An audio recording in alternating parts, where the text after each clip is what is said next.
First thing I want to talk about is something that I know will get someone in this little chat here's blood boiling because he adamantly does not want this to happen, and that is Young E not wanting Antonio Brown to join his Baltimore Ravens. And I gotta say, I am intrigued by this story because Antonio Brown is one of the most intriguing NFL players of all time.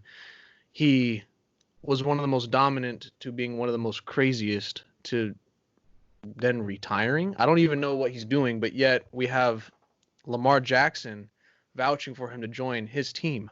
So we're going to start with you, Young E. Why do you not want the great Antonio Brown to join your team? Oh no, did he freeze? I thought he was just smiling the whole time. You made him rage quit, bro. He wasn't feeling AB to the Ravens. Let's go. So okay, we'll just go ahead and let you go, Phil. What you think, man? No. Do not do this. Do not sign AB. You don't have to mess up a good thing in Baltimore. Just don't do it. No disrespect to AB. Legend in his time with the Steelers. Great Hall of Fame level production. But, whatever's going on with him and his mental health and his ability to stay out of trouble off the field, it's just not worth it for your team. Stick with what you got. Develop your young talent. And just stay away. That's what I would do.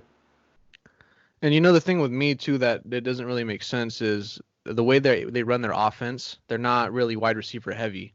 Obviously, when you add a talent like Antonio Brown to your team, it's going to obviously improve your offense. But for what they're doing and what they need, I don't know if it's a necessity. And if anything, I think it could hurt more rather than improve. Right. Just in the long run. Like we seen with the Patriots, right? He was able to come in and be effective for one game, but then the next, literally the next day, he's just going off the rails.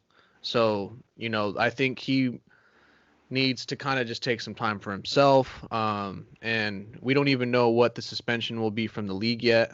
So I know if the Ravens are thinking about signing him, they're going to definitely wait to hear what that suspension will be.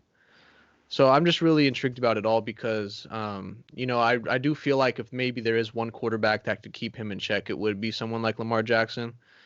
Just the way he carries himself, being a leader and just being so charismatic, I think Antonio Brown would take to that very well instead of being around fucking Roethlisberger and his rapist looking ass.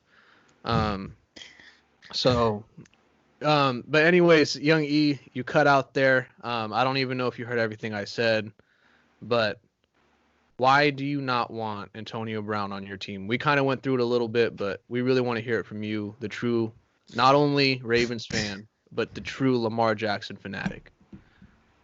I mean, for me, I love what he brings to the table as a player. I really do. But he carries a lot of baggage. We all know that.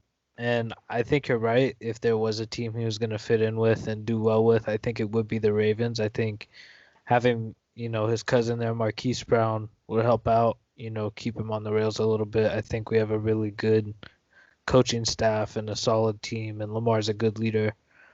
But at the same time, we have Marquise Brown, who is a very similar type player. And then we just went out and got James Prochet and Devin Duvernay in the draft, who are also very similar type players. So at this point, I just don't see why it would make any sense. If anything, we need a big play type receiver, a bigger guy who can, haul in the red zone catches. I'm hoping to get that out of Miles Boykin, but, we'll see. I'm hopeful for him, but, it just wouldn't make sense to me right now unless it was on a really team-friendly deal, a minimum deal with maybe an option or two for a second and third year, just if he came out and got his stuff together, ended up performing well, and, they were able to keep him for a couple years cheap, but I don't see it really happening that way, so. Would you even say that you guys need another wide receiver on the team? I mean, at this point, no. I think we've made the right moves this offseason. I think Willie Snead is really slept on asset. And I think these rookie wide receivers can come up and contribute. They both proven themselves in college, and we all know how deep the draft was this year in wide receivers. And I saw some things out of Miles Boykin that I really liked last year too. But on top of that, we have Mark Andrews and Nick Boyle, who are big contributors on the offense. So, and then you have Mark Ingram coming out of the backfield catching passes. So, I think we're all right now. But if they sign him, as long as it was a very team-friendly deal and nothing guaranteed, I don't think I'd be necessarily upset. I don't think it really puts the team at super risk, but I'm not hoping for it by any means. So someone who has been a huge Ravens fan, can you kind of describe to us what it's like to watch him twice a year and just, what you have seen from him? What kind of receiver is he? And do you think he still has any of that left? I mean, from day one, I always saw a max effort guy. He is a guy that goes out there and puts everything on the line every single play. He doesn't take plays off. He is a fantastic player. He's quick. He's got good route running. He's very strong. He can, be a possession receiver at 6 foot 5'11". I don't know what he is. I know he's not very tall. So he's an amazing player, but we saw what he did with the Patriots that one game, was it? He looked really good, but who knows how long he can keep that up. And I will also say that one game was also against the Dolphins. So keep that in mind. And it was in their stretch where they started out 0-7. So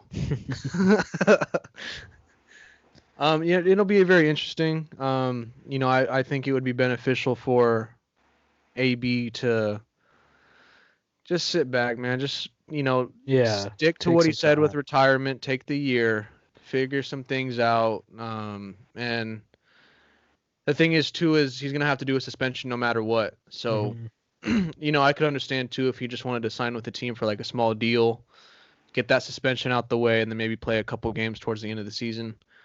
But I don't know. We'll see. I just don't think it's necessary. But I do appreciate Lamar Jackson going out of his way to give, someone who could potentially help the team a second chance or a third chance. Yeah. I mean, I know they did a lot of work together, and I know they're close, and, I think that would help. But I don't know. I would much rather us go after somebody like Josh Gordon because I think that's more the, player type that we need right now as opposed to AB. Nothing against AB. Again, fantastic player, but we just have a lot of guys that are fitting that mold of, a guy that can play the slot. Right. Yeah, I would love to see Josh Gordon. Sorry, go ahead. I was just going to say, I think with AB, I mean, there's an interesting relationship between the media and players, particularly when it comes to people who have outbursts like AB. And bottom line, we're not saying that he's perfect or that he hasn't made mistakes, but what we saw with him is alarming, and we just want him to be well. And I don't think he needs to be not only, in the spotlight, but playing any type of football. I think we want to see him, safe and in a good place before anything like that happens. Yeah. And, also he did what, for his actions, I don't know the details of what was going on, but, if everything was true, he does still need to be held accountable for his actions, and he needs to also, just own up to it and just try to move past it. It's as simple as that. Exactly.